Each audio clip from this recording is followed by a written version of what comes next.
Hi hello everyone, welcome to my channel Srishti tutorial for maths. ನಾನು ಇವತ್ತು Karnataka SSLC board ಎಕ್ಸಾಮಿನ paper 2 Kannada medium model question ಪೇಪರಿನ 2 ಅಂಕದ question ಅನ್ನ ಇವತ್ತು ನಿಮ್ಮ ಜೊತೆ ಡಿಸ್ಕಷನ್ ಮಾಡ್ತಾ ಇದ್ದೀನಿ. ಸೊ ಬನ್ನಿ ಕ್ಲಾಸ್ ಶುರು ಮಾಡೋಣ. ಓಕೆ, ಪೇಪರ್ 2ರಲ್ಲಿ ಬರುವಂತಹ 2 ಅಂಕದ ಕ್ವಶನ್. ಮೊದಲನೇ ಕ್ವಶನ್ 17th ಕ್ವಶನ್ ಬಂದ್ಬಿಟ್ಟು 2 + √5 ಒಂದು ಅಭಾಗಲಬ್ಧ ಸಂಖ್ಯೆ ಎಂದು ಸಾಧಿಸಿ ಅಂತ ಕೊಟ್ಟಿದ್ದಾರೆ. ಸೊ ಈ ಒಂದು 2 + √5 ಇದನ್ನ ಅಭಾಗಲಬ್ಧ ಸಂಖ್ಯೆ ಅಂತೇಳಿ ಹೇಗೆ ಸಾಧಿಸಬಹುದು ಅನ್ನೋದನ್ನ ನೋಡೋದಾದ್ರೆ, ಸೊ ನೋಡಿ, ಹಾಗಿದ್ರೆ 2 + √5 ಒಂದು ಅಭಾಗಲಬ್ಧ ಸಂಖ್ಯೆ ಅಂತ ಸಾಧಿಸಬೇಕು ಅಂತ ಹೇಳಿದ್ರೆ ನಾವು ಇಲ್ಲಿ ಮೊದಲನೇದಾಗಿ ಏನ್ ಮಾಡ್ಬೇಕಪ್ಪ ಅಂತ ಹೇಳಿದ್ರೆ 2 + √5 ಅನ್ನೋದು ಒಂದು ಭಾಗಲಬ್ಧ ಸಂಖ್ಯೆ ಅಂತ ತಗೊಳ್ಬೇಕು. ಓಕೆನಾ? ಸೊ 2 + √5 ಒಂದು ಭಾಗಲಬ್ಧ ಸಂಖ್ಯೆ ಅಂತೇಳಿ ಊಹೆ ಮಾಡ್ಕೊಳ್ರಿ. ಇದಾದ ನಂತರ ಅದು ಒಂದು ಭಾಗಲಬ್ಧ ಸಂಖ್ಯೆ ಆಗಿತ್ತು ಅಂತ ಹೇಳಿದ್ರೆ ಆ ಭಾಗಲಬ್ಧ ಸಂಖ್ಯೆ ಯಾವ ರೂಪದಲ್ಲಿ ಇರಬೇಕು ಅಂದ್ರೆ a/b ರೂಪದಲ್ಲಿ ಇರಬೇಕು. ಹಾಗಾಗಿ 2 + √5 2 + √5 ಅನ್ನ a/b ರೂಪದಲ್ಲಿ ವ್ಯಕ್ತಪಡಿಸಬೇಕು. ಅದ್ರ ಜೊತೆಗೆ a ಮತ್ತೆ b ಅಂತ ಹೇಳಿದ್ರೆ ಸಹ ಅವಿಭಾಜ್ಯ ಪೂರ್ಣಾಂಕಗಳು ಅಂತ ಕರಿತೀವಿ. ಹಾಗೆ b ಅಂತಕ್ಕಂಥದ್ದು 0ಗೆ ಈಕ್ವಲ್ ಆಗಿರಬಾರ್ದು. ಇದರ ಆಧಾರದ ಮೇಲೆ 2 + √5 ಅನ್ನ a/b ಅಂತ ತಗೊಳ್ರಿ. ಈಗ √5 ಅನ್ನ ಇಲ್ಲೇ ಬರ್ಕೊಂಡು 2 ಈಕ್ವಲ್ ಇಂದ ಆ ಕಡೆ ಕಳಿಸಿದ್ರೆ -2 ಆಗತ್ತೆ. b ಮತ್ತೆ 1ಕ್ಕೆ ಲಾಸ ತಗೊಂಡ್ರೆ b ಬರುತ್ತೆ ಮೇಲ್ಗಡೆ. a × 1 a -2 × b 2b ಆಗತ್ತೆ. ಅಲ್ಲಿಗೆ ನಿಮಗೆ ಏನ್ ಬಂತಿಲ್ಲಿ √5 = a - 2b / b ಆಯ್ತು. ಸ್ವಲ್ಪ ಇದನ್ನ ಅಬ್ಸರ್ವ್ ಮಾಡಿದಾಗ ಈ ಕಡೆದು ಎಡಭಾಗ, ಈ ಕಡೆದು ಬಲಭಾಗ ಅಂತ ತಗೊಂಡ್ರೆ ಈ ಬಲಭಾಗದಲ್ಲಿರುವಂತಹ ಎ ಮತ್ತೆ ಬಿ ಗಳನ್ನ ನಾವು ಪೂರ್ಣಾಂಕಗಳು ಅಂತ ತಗೊಂಡಿದೀವಿ. ಸೊ ಎ ಮತ್ತೆ ಬಿ ಗಳು ಪೂರ್ಣಾಂಕಗಳಾಗಿದ್ದಾವೆ ಅಂತ ಹೇಳಿದ್ರೆ ಈ ಒಂದು ಎ ಮತ್ತೆ ಬಿ ಪೂರ್ಣಾಂಕಗಳು √5 ಅನ್ನ ಭಾಗಿಸ್ತಾವೆ ಅಂತ ಅರ್ಥ. ಅಂದ್ರೆ ಅವುಗಳು ಸಹ ಭಾಗಲಬ್ಧ ಸಂಖ್ಯೆ ಅಂತ ಕರಿತೀವಿ ನಾವು. ಆದ್ರೆ ಇಲ್ಲಿ ಎಡಭಾಗದಲ್ಲಿರುವ √5 ನಮಗೆ ಸಾಮಾನ್ಯವಾಗಿ ಗೊತ್ತಿರ್ತಕ್ಕಂಥದ್ದು √5 ಅನ್ನುವಂತಹದ್ದು ಒಂದು ಅಭಾಗಲಬ್ಧ ಸಂಖ್ಯೆ. √5 ಅಭಾಗಲಬ್ಧ ಸಂಖ್ಯೆ ಅಂತ ಇದೆ ಅಂತ ಹೇಳಿದ್ರೆ ಅದರ ಮುಂಭಾಗದಲ್ಲಿ ಬಲಭಾಗದಲ್ಲಿರುವ ಎ ಮತ್ತೆ ಬಿ ಗಳನ್ನ ನಾವು ಭಾಗಲಬ್ಧ ಸಂಖ್ಯೆ ಅಂತಕ್ಕಂಥದ್ದು ಹೇಳೋದು ತಪ್ಪಾಗತ್ತೆ. ಒಂದು √5 ಅಭಾಗಲಬ್ಧ ಸಂಖ್ಯೆ ಆಗಿದ್ಮೇಲೆ ಈ ಕಡೆ ಇರುವಂತ ಬಲಭಾಗದಲ್ಲಿರುವಂತ ಎ ಮತ್ತೆ ಬಿ ನ ಒಂದು ಅಂಶಗಳನ್ನ ಒಳಗೊಂಡಂತ ಪದನೂ ಕೂಡ ಏನಾಗಿರ್ಬೇಕು, ಅಭಾಗಲಬ್ಧ ಸಂಖ್ಯೆನೇ ಆಗಿರ್ಬೇಕು. ಹಾಗಾಗಿ ನಾವು ಆರಂಭಿಕವಾಗಿ ಏನ್ ತಗೊಂಡಿದ್ವಿ 2 + √5 ಅನ್ನೋದು ಭಾಗಲಬ್ಧ ಸಂಖ್ಯೆ ಅಂತೇಳಿ, ಅದು ತಪ್ಪು. ಹಾಗಿದ್ರೆ 2 + √5ರಲ್ಲಿ √5 ಅನ್ನುವಂಥದ್ದು ಅಭಾಗಲಬ್ಧ ಸಂಖ್ಯೆ ಆಗಿರೋದ್ರಿಂದ ಈ ಇಡೀ ಪದ 2 + √5 ಸಂಪೂರ್ಣವಾಗಿ ಅಭಾಗಲಬ್ಧ ಸಂಖ್ಯೆ ಆಗಿರುತ್ತೆ ಅಂತೇಳಿ ನಾವು ಹೇಳ್ಬೇಕಾಗತ್ತೆ. ಓಕೆನಾ? ಓಕೆ, ಹಾಗೆ 18ನೇ ಕ್ವಶನ್ ರೇಖಾತ್ಮಕ ಸಮೀಕರಣಗಳ ಜೋಡಿಗಳಿಗೆ ಸಂಬಂಧಪಟ್ಟಿದ್ದು. ಕೊಟ್ಟಿರುವ ರೇಖಾತ್ಮಕ ಸಮೀಕರಣಗಳ ಜೋಡಿಯನ್ನು ವರ್ಜಿಸುವ ವಿಧಾನದಿಂದ ಬಿಡಿಸಿ ಅಂತ ಕೊಟ್ಟಿದ್ದಾರೆ. ಸೊ ವರ್ಜಿಸುವ ವಿಧಾನದಿಂದ ಹೇಗೆ ಬಿಡಿಸಬಹುದು ಅಂತಕ್ಕಂಥದ್ದನ್ನ ನಾವು ಇದನ್ನ ನೋಡೋದಾದ್ರೆ, ಸೊ ಕೊಟ್ಟಿರುವ 2 ಸಮೀಕರಣಗಳನ್ನ ಸಮೀಕರಣ 1 ಮತ್ತೆ ಸಮೀಕರಣ 2 ಅಂತ ತಗೊಂಡು ಇದನ್ನ ವರ್ಜಿಸುವ ವಿಧಾನದಲ್ಲಿ ಸಾಲ್ವ್ ಮಾಡಬೇಕಾದಾಗ ಏನ್ ಮಾಡಬೇಕು ಅಂದ್ರೆ ಸಮೀಕರಣ 1ರಿಂದ ಸಮೀಕರಣ 2ಅನ್ನ ಕಳಿಬೇಕು. ಸೊ ಸಮೀಕರಣ 1ರಿಂದ 2ಅನ್ನ ಕಳಿಬೇಕು ಅಂದಾಗ ಮೊದಲನೇ ಸಮೀಕರಣವನ್ನ ಮೇಲ್ ಬರ್ಕೊಂಡು 2ನೇ ಸಮೀಕರಣವನ್ನ ಕೆಳಗಡೆ ಬರ್ಕೊಳ್ತೀರಾ. ಸೊ ಇಲ್ಲಿ 1ನೇ ಸಮೀಕರಣದಲ್ಲಿ 2ನೇ ಸಮೀಕರಣವನ್ನ ಕಳಿಬೇಕು ಅಂತ ಅಂದಾಗ ಕೆಳಗಡೆ ಇರುವ ಸಮೀಕರಣದಲ್ಲಿ ಬರುವ ಪ್ರತಿ ಪದಗಳ ಚಿಹ್ನೆಗಳು ಚೇಂಜ್ ಆಗ್ತಾವೆ. Minus minus minus. ಈಗ ನೀವು ಸಹಗುಣಕಗಳು ಸಮ ಇರ್ತಕ್ಕಂಥವುಗಳನ್ನ ನೋಡಿದ್ರೆ x ಮತ್ತೆ x ಕ್ಯಾನ್ಸಲ್ ಆಗುತ್ತೆ. +x -x. 2y ನಲ್ಲಿ 1y ಅನ್ನ ಕಳೆದ್ರೆ y ಉಳಿತದೆ. 10ರಲ್ಲಿ 6 ಕಳೆದ್ರೆ 4. ಅಲ್ಲಿಗೆ y ನ ಬೆಲೆ 4 ಬಂತು. ಈಗ ಏನ್ ಮಾಡ್ಬೇಕಂದ್ರೆ ಈ y ನ ಬೆಲೆಯನ್ನ ಸಮೀಕರಣ 1ರಲ್ಲಿ ಹಾಕ್ಬೇಕು. ಸೊ ಸಮೀಕರಣ 1 ಏನಿದೆಯಪ್ಪ, x + 2y = 10 ಅಂತಿದೆ. ಈ ಒಂದು x + 2y = 10ರಲ್ಲಿ y ಇರುವ ಜಾಗದಲ್ಲಿ ನೀವು 4 ಅಂತ ತಗೊಂಡ್ರಿ ಅಂತ ಹೇಳಿದ್ರೆ ನೋಡಿ, x + 2 4 8 ಬರುತ್ತೆ. That is = 10. ಈಗ 8ಅನ್ನ ಈಕ್ವಲ್ ಇಂದ ಆ ಕಡೆ ಕಳಿಸಿದ್ರೆ 10 - 8 ಆಗತ್ತೆ. ಸೊ ದೆನ್ 10ರಲ್ಲಿ 8ಅನ್ನ ಕಳೆದ್ರೆ ನಿಮಗೆ ಎಷ್ಟು ಬರುತ್ತೆ, 2 ಬರುತ್ತೆ. ಈಗ ನಿಮಗೆ y ನ ಬೆಲೆ 4, ಅದೇ ರೀತಿ x ನ ಬೆಲೆ 2 ಬಂತು.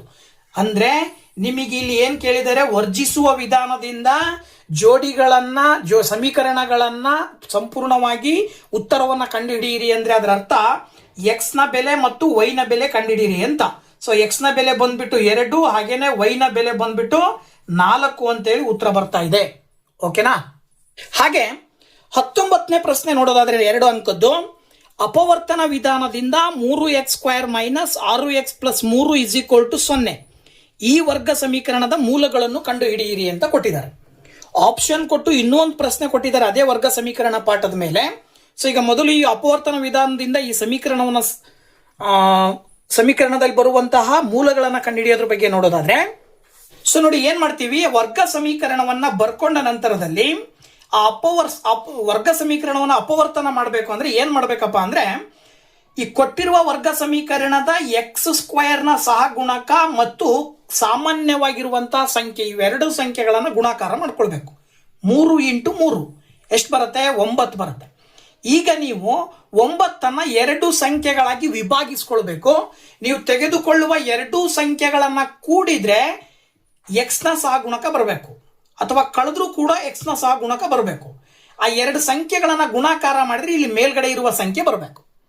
ನೋಡಿ, -3 ಕೂಡಿದ್ರೆ -6 ಬರುತ್ತೆ. -3 × -3 ಮಾಡಿದ್ರೆ 9 ಬರುತ್ತೆ. ಹಾಗಾಗಿ 3x² ಮೈನಸ್ 6x ಪ್ಲಸ್ 3 ಅನ್ನ ನಾವು ಯಾವ ರೀತಿ ಬರ್ಕೊಳ್ಬಹುದು? 3x² ಹಾಗೆ ಬರ್ಕೊಂಡು -6x ನ ಬದಲಾಗಿ -3x ಪ್ಲಸ್ 3 ಅಂತ ಬರ್ಕೊಳ್ಬಹುದು. Is equal to 0. ಈಗ ಏನಾಯ್ತು, ಮೊದಲಿಗೆ 3 ಪದಗಳಿದ್ವು, ಈಗ ಈ 4 ಪದಗಳಾದವು. ಈಗ ನೀವು ಈ 4 ಪದಗಳನ್ನ 2 ಪದಗಳ ಗುಂಪು ಮಾಡಲಿಕ್ಕೆ ಅನುಕೂಲ ಆಗತ್ತೆ. ಈಗ 2 ಪದಗಳ ಗುಂಪು ಮಾಡಿದ್ರೆ ಅಂದ್ರೆ ಈ 2 ಪದಗಳಲ್ಲಿ ಸಾಮಾನ್ಯವಾಗಿರುವಂತಹ ಅಂಶಗಳು ಯಾವುವು ಅಂತಕ್ಕಂಥದ್ದನ್ನ ನೋಡಬೇಕು.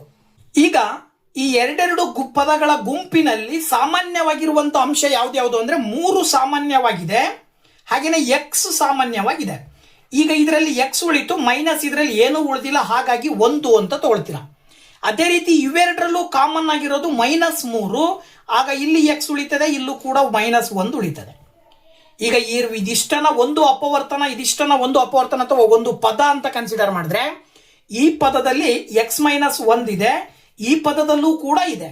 ಹಾಗಾಗಿ ಇದಿಷ್ಟರಲ್ಲೂ x-1 ಅನ್ನ ಬ್ರಾಕೆಟ್ ಒಳಗಡೆ ಬರೆದ್ರೆ ಇಲ್ಲಿ 3x ಉಳಿತು, ಈ ಗುಂಪಿನಲ್ಲಿ -3 ಉಳಿತು. ಅದನ್ನ ನಾವು ಈಕ್ವಲ್ ಟು 0 ಅಂತ ತಗೊಳ್ಬೇಕು. ಈಗ x-1 ಅನ್ನ ಒಂದು ಅಪವರ್ತನವನ್ನ ಸಪರೇಟ್ ಆಗಿ ಬರ್ಕೊಂಡು ಅದನ್ನ ಈಕ್ವಲ್ ಟು 0 ಅಂತ ತಗೊಳ್ರಿ, ಅಥವಾ ಇನ್ನೊಂದು ಅಪವರ್ತನ 3x-3 ಅಂತ ತಗೊಂಡು ಅದನ್ನ 0 ಅಂತ ತಗೊಳ್ರಿ. ಈಗ ನೋಡಿ, ಇಲ್ಲಿ -1 ಈಕ್ವಲ್ ಇಂದ ಆ ಕಡೆ ಹೋದ್ರೆ +1 ಬರುತ್ತೆ, x ನ ಬೆಲೆ ಸಿಕ್ತು. ಅಥವಾ ಇಲ್ಲಿ ಇನ್ನೊಂದು ರೀತಿಯಲ್ಲಿ ಇನ್ನೊಂದು ಪದವನ್ನ ತಗೊಂಡಾಗ ಈ ಅಪವರ್ತನದಲ್ಲಿ -3 ಅನ್ನ ಆ ಕಡೆ ಕಳಿಸಿದ್ರೆ +3 ಆಗತ್ತೆ. ಹಾಗೆ x ನ ಪಕ್ಕ ಸಹಗುಣಕವನ್ನ ಆ ಕಡೆ ಕಳಿಸಿದ್ರೆ /3 ಆಗತ್ತೆ. 3 ರಿಂದ 3 ಅನ್ನ ಭಾಗಾಕಾರ ಮಾಡಿದ್ರೆ x ನ ಬೆಲೆ ಇಲ್ಲೂ ಕೂಡ 1 ಬರುತ್ತೆ. ಅಂದ್ರೆ ಈ ಕೊಟ್ಟಿರುವ ವರ್ಗ ಸಮೀಕರಣದ ಮೂಲಗಳೆರಡೂ ಸಮ ಇದೆ. ಅಂದ್ರೆ x ನ ಬೆಲೆ 1 ಬರ್ತಾ ಇದೆ, ಮತ್ತೊಂದು ಬಾರಿನೂ x ನ ಬೆಲೆ 1 ಬರ್ತಾ ಇದೆ. ಹಾಗಾಗಿ ವರ್ಗ ಸಮೀಕರಣದ ಮೂಲಗಳು ಏನಂತ ಹೇಳ್ಬಹುದು? 1, 1 ಅಂತೇಳಿ ನಾವು ಹೇಳ್ಬೇಕಾಗತ್ತೆ. ಓಕೆನಾ? ಇನ್ನ 19ರಲ್ಲಿ ಆಪ್ಷನ್ ಕೊಟ್ಟಿರ್ತಕ್ಕಂಥ ಅಥವಾ ಅಂತೇಳಿ ಇರುವಂತ ಇನ್ನೊಂದು ಕ್ವಶನ್ ಅನ್ನು ನೋಡೋದಾದ್ರೆ, x+2³ is equal to x³ -4 ಈ ಸಮೀಕರಣವನ್ನು ವರ್ಗ ಸಮೀಕರಣದ ಆದರ್ಶ ರೂಪದಲ್ಲಿ ವ್ಯಕ್ತಪಡಿಸಿ ಅಂತ ಕೊಟ್ಟಿದ್ದಾರೆ. ಹೇಗ್ ಮಾಡ್ಬೋದು ಅಂತಕ್ಕಂಥದ್ದನ್ನ ನೋಡೋದಾದ್ರೆ, ಸೊ ನೋಡಿ, ಇಲ್ಲಿ x+2³ is equal to x³ -4 ಅಂತ ಕೊಟ್ಟಿದ್ದಾರೆ. ಇದನ್ನ ಸಮೀಕರಣವನ್ನ ಸುಲಭೀಕರಿಸಬೇಕು ಅಂತ ಹೇಳಿದ್ರೆ ಇಲ್ಲಿ x+2³ ಇದೆಯಲ್ಲ, ಹೋಲ್ ಕ್ಯೂಬ್, ನಮಗೆ ಗೊತ್ತಿರುವಂತ x+y² ಸೂತ್ರ ಬರುತ್ತೆ. ಗೊತ್ತಾಯ್ತಲ್ಲ? ಬೀಜಗಣಿತದಲ್ಲಿ x+y ಹೋಲ್ ಕ್ಯೂಬ್ ಅಂತ ಹೇಳಿದ್ರೆ x³ + y³ + 3xy into x+y ಅಂತ ಬರಿತೀವಿ. ಇದರ ಆಧಾರದ ಮೇಲೆ x+2³ ಅನ್ನ x³ + y³ + 3 into x into 2 plus into x+2 that is equal to x³ -4 ಅಂತ ತಗೊಳ್ತೀರ. ಈಗ ಈ ಕಡೆನೂ x³ ಈ ಕಡೆನೂ x³ ಕ್ಯಾನ್ಸಲ್ ಆಗುತ್ತೆ. 1 2ರ ಘನ ಬಂದು 8 ಬರುತ್ತೆ. 3 2 6x into x+2 is equal to -4 ಬರುತ್ತೆ. ಈಗ ಏನ್ ಮಾಡ್ತೀರಾ ಅಂದ್ರೆ ಇಲ್ಲಿ ನೋಡಿ, ಇಲ್ಲಿ ಆಕ್ಚುಲಿ ನಾವು ಎಕ್ಸ್ ಕ್ಯೂಬ್ ಅಲ್ಲೇ ಮೇಲ್ಗಡೆನೆ ಕ್ಯಾನ್ಸಲ್ ಮಾಡಾಯ್ತು. ಇನ್ನು ಇಲ್ಲಿ 8 6x ನಿಂದ x+2 ಗುಣಾಕಾರ ಮಾಡಿದ್ರೆ 6x² ಪ್ಲಸ್ 6 2 12x ಮೈನಸ್ ಇದು ಈ ಕಡೆ ಬಂದಾಗ ಈ -4 ಈ ಕಡೆ ತಗೊಂಬಂದ್ರೆ ಆಕ್ಚುಲಿ +4 ಬರುತ್ತೆ. ಈಗ ಇಲ್ಲಿ ಆಲ್ರೆಡಿ -4 ಇದೆ, ಈ ಕಡೆ ಬಂದ್ರೆ ಏನಾಯ್ತು, ಈಗ ಅದು +4 ಆಯ್ತು. ಈಗ ಇಲ್ಲಿ ಉಳಿದಿರುವುದನ್ನ ನೋಡ್ತಾ ಹೋದಾಗ ಅದನ್ನ ವರ್ಗ ಸಮೀಕರಣದ ಒಂದು ಆದರ್ಶ ರೂಪದಲ್ಲಿ ಬರಿಬೇಕಂದ್ರೆ ಮೊದಲು x² ನ ಸಹಗುಣಕವನ್ನ ಬರ್ಕೊಳ್ತೀರಾ, ಆಮೇಲೆ x ಅನ್ನ ಬರ್ಕೊಳ್ತೀರಾ. ಈಗ ಇಲ್ಲಿ 8 ಇದೆ, ಇಲ್ಲಿ 4 ಇದೆ ಅಂತ ಹೇಳಿದ್ರೆ 8 4 12 ಬರುತ್ತೆ, 0 ಅಂತ ಬರಿಬಹುದು. ಗೊತ್ತಾಯ್ತಲ್ವಾ? ಅಥವಾ ಇನ್ನೂ ಸುಲಭ ರೂಪದಲ್ಲಿ ಬರೆಯೋದಾದ್ರೆ 6x² ಪ್ಲಸ್ 12x ಪ್ಲಸ್ 12 ಇರೋದ್ರಿಂದ ಡಿವೈಡೆಡ್ ಬೈ 6 ಮಾಡಿದ್ರಿ ಅಂತ ಹೇಳಿದ್ರೆ x² plus 2x plus 2 is equal to 0 ಅಂತ ಬರೀತೀರಾ. ಇದು ವರ್ಗ ಸಮೀಕರಣದ ಆದರ್ಶ ರೂಪದಲ್ಲಿ ಇದೆ ಅಂತ ಹೇಳಿ ನಾವು ಸುಲಭವಾಗಿ ಹೇಳ್ತೀವಿ. ಇನ್ನ 20ನೇ ಕ್ವಶನ್ ಬಂದ್ಬಿಟ್ಟು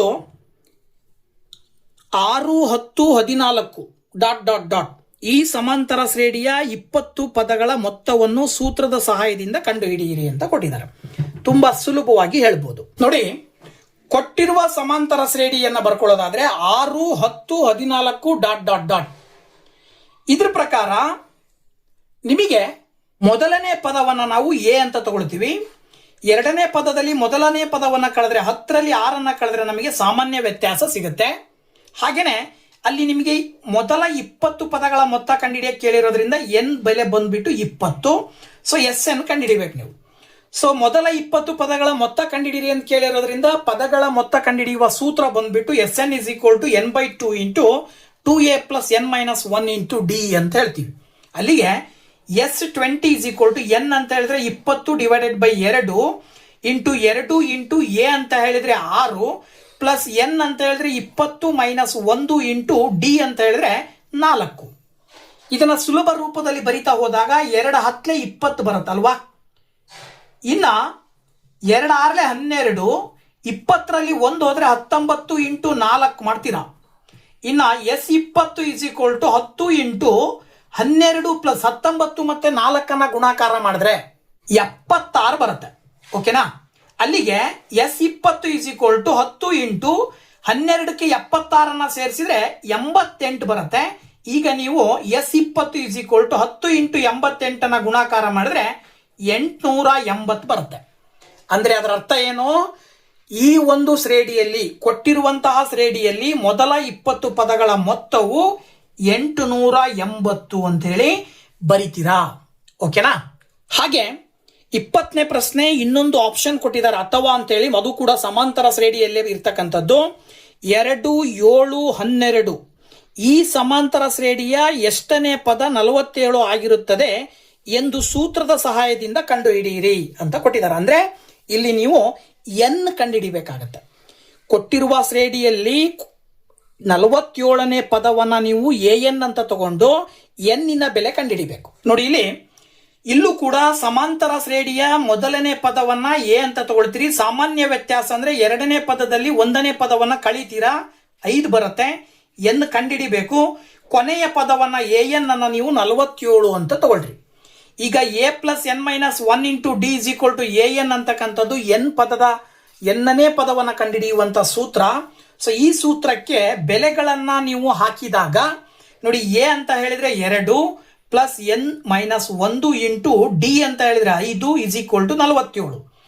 ಈ 2 ಎಡಭಾಗದಿಂದ ಬಲಭಾಗ ಕಳಿಸಿದ್ರೆ ಆಕ್ಚುಯಲ್ ಆಗಿ ಏನಾಗುತ್ತೆ, ಇಲ್ಲಿ +2 ಇದ್ದು ಈ ಕಡೆ ಬಂದ್ರೆ -2 ಆಗುತ್ತೆ. ಸೊ 47ರಲ್ಲಿ 2 ಕಳೆದ್ರೆ 45. ಈ n-1 ಪಕ್ಕ 5 ಇರ್ತಕ್ಕಂಥದ್ದು ಇಂಟು ಇದೆ, ಆ ಕಡೆ ಬಂದ್ರೆ ಡಿವೈಡೆಡ್ ಬೈ 5 ಆಗುತ್ತೆ. 5 1 5 9 45 ಬರುತ್ತೆ. ಈ -1 ಕೂಡ ಆ ಕಡೆ ಕಳಿಸಿದ್ರೆ +1 ಆಗತ್ತೆ. ಅಲ್ಲಿಗೆ ಎನ್ನಿನ ಬೆಲೆ ಸಿಗುತ್ತೆ 10. ಇದರ ಅರ್ಥ ಈ ಕೊಟ್ಟಿರುವ ಶ್ರೇಣಿಯಲ್ಲಿ 10ನೇ ಪದವು 47 ಆಗಿರುತ್ತದೆ ಅಂತ ನಾವು ಸುಲಭವಾಗಿ ಹೇಳಬಹುದು. ಸೊ ನೆಕ್ಸ್ಟ್ 21ನೇ ಕ್ವಶನ್ ಬಂದ್ಬಿಟ್ಟು, 2 ಆಯತಾಕಾರದ ಮೇಜುಗಳ ಉದ್ದಗಳು ಕ್ರಮವಾಗಿ 84 ಸೆಂಟಿಮೀಟರ್ ಮತ್ತು 126 ಸೆಂಟಿಮೀಟರ್ ಆಗಿದ್ದು ಇವುಗಳ ಅಗಲ 42 ಸೆಂಟಿಮೀಟರ್ಗೆ ಸಮವಾಗಿದೆ. 2 ಮೇಜುಗಳಿಗೆ ನಿಖರವಾಗಿ ಹೊಂದುವಂತೆ ಹಾಸಬಹುದಾದ ಚೌಕಾಕಾರದ ಗಾಜಿನ ಫಲಕದ ಗರಿಷ್ಠ ಉದ್ದವನ್ನು ಕಂಡುಹಿಡಿಯಿರಿ ಹಾಗೂ ಪ್ರತಿ ಮೇಜಿಗೆ ಹಾಸಲು ಬೇಕಾಗುವ ಗಾಜಿನ ಫಲಕಗಳ ಸಂಖ್ಯೆಯ ಲೆಕ್ಕಾಚಾರ ಮಾಡಿ ಅಂತ ಕೊಟ್ಟಿದ್ದಾರೆ. ಓಕೆನಾ? ನೋಡಿ, ಅವ್ರು ಹೇಳಿರುವ ಪ್ರಕಾರ ಎರಡು ಮೇಜುಗಳಿದಾವೆ. ಒಂದು 84 ಸೆಂಟಿಮೀಟರ್ ಉದ್ದ ಇದೆ, ಅದರ ಅಗಲ ಬಂದ್ಬಿಟ್ಟು 126 ಸೆಂಟಿಮೀಟರ್ ಇದೆ. ಹಾಗೆಯೇ ಎತ್ತರ ಬಂದ್ಬಿಟ್ಟು 42 ಸೆಂಟಿಮೀಟರ್ ಇದೆ. ಗೊತ್ತಾಯ್ತಲ್ವಾ? ಇಲ್ಲಿ ಆ ಎರಡು ಗಾಜಿನ ಉದ್ದ ಮತ್ತು ಅಗಲದ ಆಧಾರದ ಮೇಲೆ ನೋಡೋದಾದ್ರೆ ಮೊದಲು ನಾವು ಈ 84, 126 ಮತ್ತು 42ಕ್ಕೆ ಮಾಸ ತಗೊಂಡ್ಬಿಡೋಣ. ಇವಿಷ್ಟಕ್ಕೂ ಮಾಸ ತಗೊಳ್ತಾ ಬಂದ್ರೆ 84ಅನ್ನ 2 ಇಂಟು 42 ಅಂತ ಹೇಳ್ಬೋದು, 126ಅನ್ನ 3 ಇಂಟು 42 ಅಂತ ಹೇಳ್ಬೋದು, 42ಅನ್ನ 1 ಇಂಟು 42 ಅಂತ ಹೇಳ್ಬೋದು. ಇವಿಷ್ಟರ ಮಾಸ ಬಂದ್ಬಿಟ್ಟು 42 ಬರುತ್ತೆ. ಸೊ ಮಾಸ 42 ಬಂದಿದೆ ಅಂದ್ರೆ ಅದರ ಅರ್ಥ ಏನು ಅಂದ್ರೆ ಎರಡೂ ಮೇಜುಗಳಿಗೆ ನಿಖರವಾಗಿ ಹೊಂದುವಂತಹ ಚೌಕಾಕಾರದ ಗಾಜಿನ ಫಲಕವನ್ನ ನಾವು ನೋಡೋದಾದ್ರೆ ಗರಿಷ್ಠ ಉದ್ದ 42 ಸೆಂಟಿಮೀಟರ್ ಇರಬೇಕು ಅಂತ ಅರ್ಥ. ಅಂದ್ರೆ ಅಲ್ಲಿಗೆ ಮೊದಲನೇದು 84 ಸೆಂಟಿಮೀಟರ್ ಉದ್ದ ಇದೆ. ಆ 84 ಸೆಂಟಿಮೀಟರ್ ಉದ್ದದ ಮೇಜಿಗೆ 42 ಸೆಂಟಿಮೀಟರಿನ ಎಷ್ಟು ಗಾಜುಗಳನ್ನು ಹಾಕ್ಬೋದು ಅಂದ್ರೆ 84 ಡಿವೈಡೆಡ್ ಬೈ 42 ಮಾಡಬೇಕು. ಇನ್ನೊಂದು ಗಾಜಿನ ಫಲಕಕ್ಕೆ ಬೇಕು ಅಂತ ಹೇಳಿದ್ರೆ ಅದಕ್ಕೆ 126 ಉದ್ದ ಇದೆ ಅಂದ್ರೆ ಅದಕ್ಕೂ ಕೂಡ ಗರಿಷ್ಠ ಉದ್ದ ಗಾಜಿನ ಫಲಕ ಎಷ್ಟು ಅಂದ್ರೆ 42 ಸೆಂಟಿಮೀಟರ್. ಆ 42 ಸೆಂಟಿಮೀಟರಿನ ಎಷ್ಟು ಗಾಜಿನ ಫಲಕಗಳನ್ನು ಹಾಕ್ಬಹುದು ಅಂದ್ರೆ ಡಿವೈಡೆಡ್ ಬೈ 42 ಮಾಡಬೇಕು 126ಅನ್ನ. ಅಲ್ಲಿಗೆ 84ಅನ್ನ 42ರಿಂದ ಭಾಗಾಕಾರ ಮಾಡಿದ್ರೆ 2 ಬರುತ್ತೆ, 126ಅನ್ನ 42ರಿಂದ ಭಾಗಾಕಾರ ಮಾಡಿದ್ರೆ 3 ಬರುತ್ತೆ. ಸೊ 2ಕ್ಕೆ 3 ಸೇರಿಸಿದ್ರೆ 5. ಅಂದ್ರೆ ಮೊದಲನೇ ಮೇಜಿಗೆ 2 ಗ್ಲಾಸ್ ಬೇಕು, ಎರಡನೇ ಮೇಜಿಗೆ 3 ಗ್ಲಾಸ್ ಬೇಕು. ಒಟ್ಟು ಆ ಎರಡೂ ಮೇಜುಗಳಿಗೆ ಒಟ್ಟು ಗಾಜಿನ ಫಲಕಗಳು ಎಷ್ಟು ಬೇಕು? 5 ಅನ್ನೋದು ಸುಲಭವಾಗಿ ನಮಗಿಲ್ಲಿ ಸಿಗ್ತಾ ಇದೆ. ನೆಕ್ಸ್ಟ್ 22ನೇ ಕ್ವಶನ್ ತ್ರಿಕೋನ ಮಿತಿಗೆ ಸಂಬಂಧಪಟ್ಟಿದ್ದು. Sine A is equal to 3 divided by 5 ಆದರೆ ಟ್ಯಾನ್ ಎ ನ ಬೆಲೆಯನ್ನು ಕಂಡುಹಿಡಿಯಿರಿ ಅಂತ ಕೊಟ್ಟಿದ್ದಾರೆ. ಸೊ ಇದನ್ನ ಹೇಗ್ ಮಾಡಬಹುದು ಅನ್ನೋದನ್ನ ನೋಡೋದಾದ್ರೆ ನೋಡಿ, ಇಲ್ಲಿ ನಾವು ತ್ರಿಕೋನ ಮಿತಿಯನ್ನ ಸಾಮಾನ್ಯವಾಗಿ ಲಂಬಕೋನ ತ್ರಿಭುಜಕ್ಕೆ ಹಾಕ್ತಿವಿ. ಇದು ಒಂದು ಲಂಬಕೋನ ತ್ರಿಭುಜ ಅಂತ ಹೇಳಿದ್ರೆ ಕೋನ ಬಿ 90 ಡಿಗ್ರಿ ಇದೆ. ಹಾಗೇನೆ ನಾವು ಎಗೆ ಆಲ್ಫಾ ಟೀಟಾ ಅಂತ ಕನ್ಸಿಡರ್ ಮಾಡಿದ್ರೆ ಎ ಯನ್ನ ನಾವು ಒಂದು ಕೋನ ಅಂತ ಕನ್ಸಿಡರ್ ಮಾಡಿದ್ರೆ ಇಲ್ಲಿ ಈ ಕೋನದ ಎದುರುಗಡೆ ಬಾಹುವನ್ನು ಅಭಿಮುಖ ಬಾಹು ಅಂತ ಕರಿತೀವಿ. ಹಾಗೇನೆ ಎ ಬಿ ಯನ್ನ ಪಾರ್ಶ್ವ ಬಾಹು ಅಂತ ಕರಿತೀವಿ, ಎ ಸಿ ಯನ್ನ ವಿಕರ್ಣ ಅಂತ ಕರಿತೀವಿ. ಅವರು ಸೈನ್ ಎ ಅಂತ ಕೊಟ್ಟಿದ್ದಾರೆ. ಸೈನ್ ಎದ ಒಂದು ಅನುಪಾತ ಏನ್ ಬರುತ್ತೆ ಅಂದ್ರೆ ಅಭಿಮುಖ ಬಾಹು ಡಿವೈಡೆಡ್ ಬೈ ವಿಕರ್ಣ ಅಂತ ಬರುತ್ತೆ. ಅದ್ರ ಪ್ರಕಾರ ಅಭಿಮುಖ ಬಾಹು 3 ಗಿವನ್ ಕೊಟ್ಟಿದ್ದಾರೆ, ವಿಕರ್ಣ ಬಂದ್ಬಿಟ್ಟು 5. ಸೊ ಅಭಿಮುಖ ಬಾಹು 3, ವಿಕರ್ಣ 5 ಬಂದಿದೆ ಅಂತ ಹೇಳಿದ್ರೆ ನಿಮಗೆ ಕಂಡಿಡಿಯಕ್ಕೆ ಕೇಳಿರೋದು ಏನವರು ಟ್ಯಾನ್ ಎದ ಒಂದು ಅನುಪಾತ ಬಂದ್ಬಿಟ್ಟು ಅಭಿಮುಖ ಬಾಹು ಡಿವೈಡೆಡ್ ಬೈ ಪಾರ್ಶ್ವ ಬಾಹು ಅಂತ ಬರುತ್ತೆ. ಅಭಿಮುಖ ಬಾಹು 3 ಇದೆ, ಬಟ್ ಪಾರ್ಶ್ವ ಬಾಹು ಗೊತ್ತಿಲ್ಲ ನಮಗೆ. ಸೊ ಪಾರ್ಶ್ವ ಬಾಹು ಏನ್ ಬರುತ್ತೆ ಅಂತ ನೋಡೋದಾದ್ರೆ ಬರೀ ತ್ರಿಭುಜವನ್ನ ನೋಡಿ ನೇರವಾಗಿ ಪೈಥಾಗೋರಸನ ತ್ರಿವಳಿಯ ಆಧಾರದ ಮೇಲೆ ಇಲ್ಲಿ 4 ಬರುತ್ತೆ ಅಂತ ಹೇಳ್ಬಹುದು ನಾವು. ಅಥವಾ ಅದೇ ಪೈಥಾಗೋರಸ್ನ ಪ್ರಮೇಯದ ಪ್ರಕಾರನೂ ಕೂಡ ಇಲ್ಲಿ ಹೇಳೋದಾದ್ರೆ ಎ ಸಿ ನ ವರ್ಗ ಅಂದ್ರೆ ಎ ಬಿ ಅಂತಕ್ಕಂಥದ್ದು ಒಂದು ಬಾಹು, ಬಿ ಸಿ ಅನ್ನುವಂತ 2 ಬಾಹುಗಳ ವರ್ಗಗಳ ಮೊತ್ತವು ಏನಾಗಿರುತ್ತೆ? ವಿಕರ್ಣದ ಬಾಹುವಿನ ವರ್ಗದ ಮೊತ್ತಕ್ಕೆ ಸಮ ಇರುತ್ತೆ ಅಂತಿದೆ. ಇದರ ಆಧಾರದ ಮೇಲೆ A B square plus B C square is equal to A C square ಅಂತ ತಗೊಂತೀವಿ. ಅಲ್ಲಿಗೆ A B square is equal to B C ಅಂದ್ರೆ 3, ಎ ಸಿ ಅಂತ ಹೇಳಿದ್ರೆ 5. 3 ಸ್ಕ್ವೇರ್ ಅಂದ್ರೆ 9, ಆ ಕಡೆ ಹೋದ್ರೆ -9 ಆಗುತ್ತೆ. 5ರ ವರ್ಗ 25. ಸೊ 25ರಲ್ಲಿ 9ಅನ್ನ ಕಳೆದ್ರೆ ನಿಮಗೆ 16 ಬರುತ್ತೆ. ಸೊ ಎ ಬಿ ಸ್ಕ್ವೇರ್ ಅಂದ್ರೆ 16ಅನ್ನ ನಾವು ವರ್ಗಮೂಲದ ರೂಪದಲ್ಲಿ ಬರೆದಾಗ 4ರ ವರ್ಗ ಅಂತ ಬರೀಬಹುದು. ಅಲ್ಲಿಗೆ ವರ್ಗ 2 ಕಡೆ ಕ್ಯಾನ್ಸಲ್ ಆಗಿ ಎ ಬಿ ಯ ಬೆಲೆ ಬಂದ್ಬಿಟ್ಟು 4 ಸೆಂಟಿಮೀಟರ್ ಸಿಗುತ್ತೆ ನಿಮಗೆ. ಸೊ ಎ ಬಿ ಬಂದ್ಬಿಟ್ಟು 4 ಸಿಕ್ತು. ಇದರ ಆಧಾರದ ಮೇಲೆ ನಿಮಗೆ ಟ್ಯಾನ್ ಎ ಕಂಡುಹಿಡಿಯಕ್ಕೆ ಕೇಳಿದರೆ ಟ್ಯಾನ್ ಎ ನ ಅನುಪಾತ ಗೊತ್ತಿರ್ಬೇಕು ನಿಮಗೆ. ಟ್ಯಾನ್ ಎ ನ ಅನುಪಾತ ಅಭಿಮುಖ ಬಾಹು ಡಿವೈಡೆಡ್ ಬೈ ಪಾರ್ಶ್ವ ಬಾಹು. ಇಲ್ಲಿ ಅಭಿಮುಖ ಬಾಹು ಯಾವ್ದಾಗತ್ತೆ? 3 ಬಿ ಸಿ ಆಗತ್ತೆ, ಪಾರ್ಶ್ವ ಬಾಹು ಎ ಬಿ ಆಗತ್ತೆ. ಅಲ್ಲಿಗೆ ಅಭಿಮುಖ ಬಾಹು ಬಿ ಸಿ ಬಂದ್ಬಿಟ್ಟು 3 ಮೆಜರ್ಮೆಂಟ್ ಇದೆ, ಹಾಗೇನೆ ಎ ಸಿ ಬಂದ್ಬಿಟ್ಟು 4. ಅಂದ್ರೆ ಅಲ್ಲಿಗೆ ಟ್ಯಾನ್ ಎ ದ ಬೆಲೆ ಬಂದ್ಬಿಟ್ಟು 3 ಡಿವೈಡೆಡ್ ಬೈ 4 ಅಂತೇಳಿ ಹೇಳ್ಬೇಕಾಗತ್ತೆ. ಸೊ 23ನೇ ಕ್ವಶನ್ 1,6 ಮತ್ತು 4,3 ಬಿಂದುಗಳನ್ನು ಸೇರಿಸುವ ರೇಖಾಖಂಡವನ್ನು ಆಂತರಿಕವಾಗಿ 3:1 ಅನುಪಾತದಲ್ಲಿ ವಿಭಾಗಿಸುವ ಬಿಂದುವಿನ ನಿರ್ದೇಶಾಂಕಗಳನ್ನು ಕಂಡುಹಿಡಿಯಿರಿ ಅಂತ ಕೇಳಿದ್ದಾರೆ. ನೋಡಿ, ಇಲ್ಲಿ ವಿಭಾಗಿಸುವ ಸೂತ್ರವನ್ನ ಬಳಸಿ ಇದನ್ನ ಕಂಡುಹಿಡಿಬೇಕಾಗತ್ತೆ. ಕೊಟ್ಟಿರುವ ಎರಡು ಬಿಂದುಗಳನ್ನ 1,6 ಇದನ್ನ x1 y1 ಅಂತ ತಗೊಳ್ಬೇಕು. ಎರಡನೇ ಬಿಂದುವನ್ನ 4,3 ಅದನ್ನ x2 y2 ಅಂತ ತಗೊಳ್ಬೇಕು. ಅನುಪಾತವನ್ನ ಏನ್ ಕೊಟ್ಟಿದ್ದಾರೆ 3:1 ಅದನ್ನ m1:m2 ಅಂತ ತಗೊಳ್ಬೇಕು. ಇದಾದ ನಂತರ ನಿಮಗೆ ವಿಭಾಗಿಸುವ ಸೂತ್ರ x, y is equal to m1 into x2 plus m2 into x1 divided by m1 plus m2. ಹಾಗೆ ಈ ಕಡೆ m1 into y2 plus m2 into y1 divided by m1 plus m2. ಇಲ್ಲಿರುವ ಎಲ್ಲಾ ಬೆಲೆಗಳನ್ನ ಹಾಕಿದಾಗ x2 ಅಂತ ಹೇಳಿದ್ರೆ 4 ಪ್ಲಸ್ m2 ಅಂತ ಹೇಳಿದ್ರೆ 1, x1 ಅಂತ ಹೇಳಿದ್ರೆ 1. ಅದೇ ರೀತಿ ಈ ಕಡೆನೂ ಕೂಡ m1 ಅಂತ ಹೇಳಿದ್ರೆ 3 ಇಂಟು y2 ಅಂದ್ರೆ 3 ಪ್ಲಸ್ m2 ಅಂತ ಹೇಳಿದ್ರೆ 1 ಇಂಟು y1 ಅಂತ ಹೇಳಿದ್ರೆ 6 divided by m1 plus m2 ಅಂದ್ರೆ 3 ಪ್ಲಸ್ 1. ಈ ಕಡೆ m1 ಪ್ಲಸ್ m2 ಅಂತ ಹೇಳಿದ್ರೆ 3 ಪ್ಲಸ್ 1. ಓಕೆನಾ? ಈಗ ನೋಡಿ ನೆಕ್ಸ್ಟ್ ಏನಾಗುತ್ತೆ, ನೆಕ್ಸ್ಟ್ ಸ್ಟೆಪ್ x, y ಕಂಡುಹಿಡಿತಾ ಇರೋದು ನೀವು. x, y 3 4 12 1 1 1 divided by 3 1 4 3 3 9 1 6 6 divided by 3 1 4. ಓಕೆನಾ? ನೆಕ್ಸ್ಟ್ ನೋಡಿ, ಇಲ್ಲಿ 12ಕ್ಕೆ 1 ಕೂಡಿದ್ರೆ 13 ಡಿವೈಡೆಡ್ ಬೈ 4 ಬರುತ್ತೆ. 9ಕ್ಕೆ 6 ಕೂಡಿದ್ರೆ 15 ಡಿವೈಡೆಡ್ ಬೈ 4 ಬರುತ್ತೆ. ಇದು x, y ಅಂದ್ರೆ ನೀವು ಕೇಳಿರುವಂತ ನಿರ್ದೇಶಾಂಕ. x ಮತ್ತೆ y ನ ನಿರ್ದೇಶಾಂಕಗಳು ಯಾವ್ಯಾವ ಬರ್ತವೆ ಅಂದ್ರೆ 13/4 ಮತ್ತೆ 15/4 ಅಂತ ಹೇಳಿ ನೀವು ಉತ್ತರವನ್ನ ಹೇಳಬೇಕಾಗತ್ತೆ. ಸೊ 2 ಅಂಕದ ಕೊನೆಯ ಕ್ವಶನ್ 24ನೇದು. ಓ ಕೇಂದ್ರವಾಗಿರುವ 2 ಏಕಕೇಂದ್ರೀಯ ವೃತ್ತಗಳನ್ನು ತ್ರಿಜ್ಯಗಳು 5 ಸೆಂಟಿಮೀಟರ್ ಮತ್ತು 3 ಸೆಂಟಿಮೀಟರ್ ಇರುವಂತೆ ರಚಿಸಿದೆ. ಚಿತ್ರದಲ್ಲಿ ತೋರಿಸಿರುವಂತೆ ಚಿಕ್ಕ ವೃತ್ತವನ್ನು ಪಿ ಬಿಂದುವಿನಲ್ಲಿ ಸ್ಪರ್ಶಿಸುವಂತೆ ಎಳೆದ ದೊಡ್ಡ ವೃತ್ತದ ಜಾದ ಉದ್ದವನ್ನು ಕಂಡುಹಿಡಿಯಿರಿ. ಅಂದ್ರೆ AB ಅನ್ನ ಕಂಡುಹಿಡಿಬೇಕು. ಓಕೆನಾ? ನೋಡಿ, ಚಿತ್ರದ ಪ್ರಕಾರ ಎಒ ಅನ್ನೋದು ಒಂದು ದೊಡ್ಡ ವೃತ್ತದ ತ್ರಿಜ್ಯ. ಹಾಗೇನೆ OP ಅನ್ನೋದು ಕೂಡ ದೊಡ್ಡ ವೃತ್ತದ ತ್ರಿಜ್ಯ. OP ಅನ್ನೋದು ಏನಾಗಿದೆಯಲ್ಲ, ಇದು OP ಅನ್ನೋದು ಈ ಸಣ್ಣ ವೃತ್ತದ ತ್ರಿಜ್ಯ.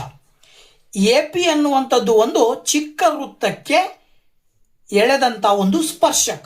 ಇದರ ಆಧಾರದ ಮೇಲೆ ಈ ಸ್ಪರ್ಶಕ AP ಮತ್ತೆ ತ್ರಿಜ್ಯ OP ಯ ಮಧ್ಯೆ ಕೋನ 90 ಡಿಗ್ರಿ ಇರುತ್ತೆ. ಇದನ್ನೇ ಹೇಳಿರೋದಿಲ್ಲಿ. ಎಒ ಅನ್ನುವಂಥದ್ದು ದೊಡ್ಡ ವೃತ್ತದ ತ್ರಿಜ್ಯ 5 ಸೆಂಟಿಮೀಟರ್ ಕೊಟ್ಟಿದ್ದಾರೆ.